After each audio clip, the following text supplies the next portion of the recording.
कुछ वक्त पहले की बात है। एक गांव में बंसी नाम का दूध वाला रहता था। बंसी के पास गाय और भैंस थी, जिसका दूध निकालकर वो बेचता था और उसी आमदनी से अपना घर बार चलाता था। गांव में बंसी का बहुत नाम था, क्योंकि वो ईमानदारी से अपना दूध बेचता था। वो अपने दूध में बाकी दूध वालों की तरह मिलावट नहीं करता था। बंसी काफी उदार दिल का था और अपनी गाय और भैंस का बड़ा ख्याल रखता था।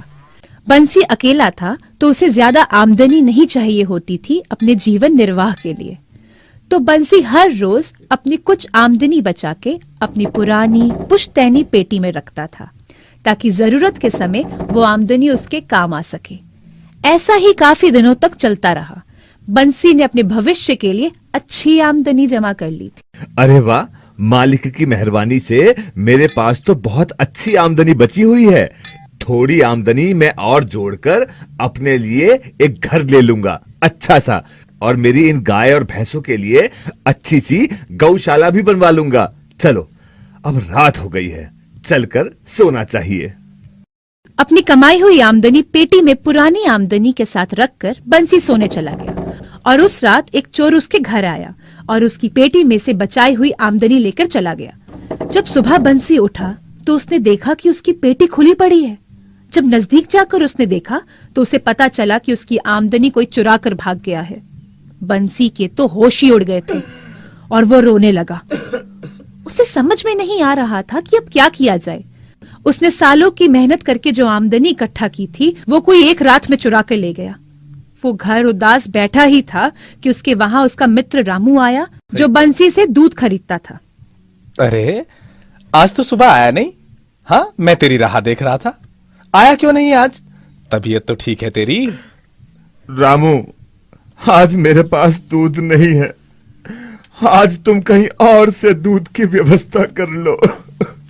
अरे अरे अरे, क्या हुआ? अब बताओ, इतने उदास क्यों हो? क्या बात हुई? मैंने इतने साल कड़ी मेहनत करके जो आमदनी इकट्ठा की थी, वो कोई एक रात में चुरा कर भाग गया। क्या मतलब हुआ मेरी इतने साल की मेहनत करने का? अरे भैया चुप हो जाओ। इस वजह से क्या तुम दूध बेचना बंद कर दोगे? हाँ, ये तो कोई बात नहीं हुई।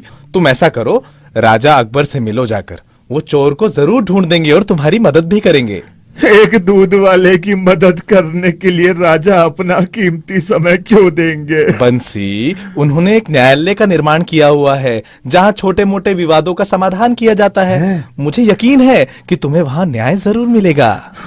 हाँ, सच कह रहे हो? हाँ। ठीक है, मैं जाता हूँ।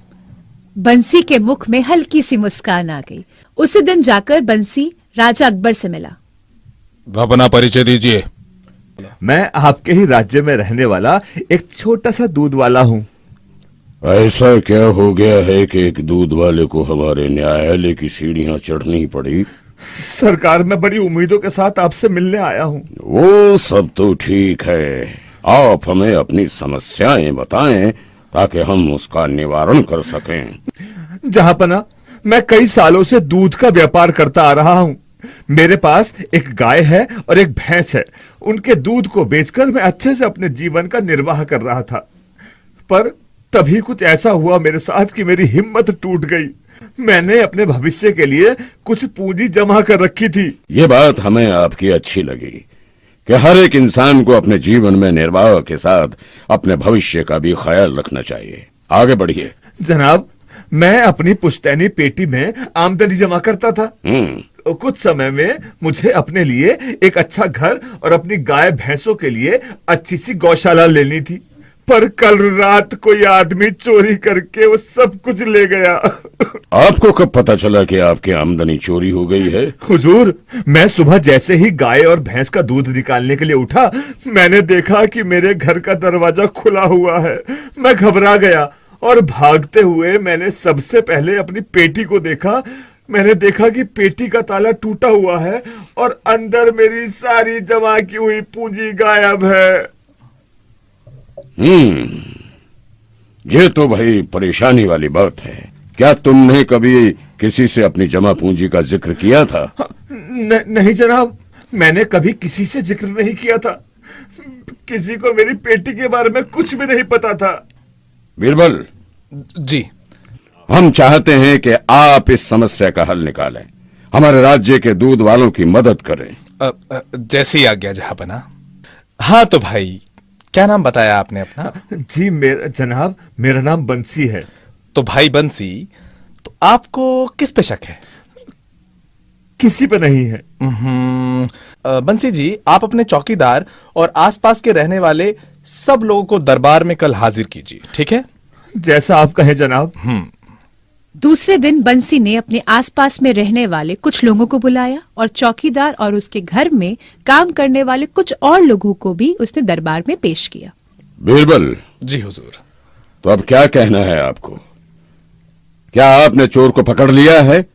क्या आपको पता है इनमें से कौन चोर है? नहीं जहांपना, पर मेरे पास एक तरकीब है। मेरे पास कुछ जादुई लकड़ियां हैं, मैं ये लकड़ियां इन सबको दूंगा। जादुई लकड़ियां? ये तो बड़ा दिलचस्प है। तो ये बताओ बीरबल, ये लकड़ियां तुम्हारी मदद कैसे करेंगी चोर को ढूंढने में? जहांपना, कल सुबह हम इन सबको लकड़ियों के साथ बुलाएंगे। जिसने भी चोरी की होगी उसकी लकड़ी अपने आप 1 इंच बड़ी हो जाएगी, और जिसकी लकड़ी 1 इंच बड़ी है बस वही चोर है। बहुत खूब, बहुत खूब। मैं भी ये जादू देखना चाहता हूं। कल सुबह आप सब लोग यहाँ पर इस लकड़ी के साथ हाजिर होंगे। जी हुजूर। जी हुजूर। हुजूर। जी हुजूर। जी हुजूर।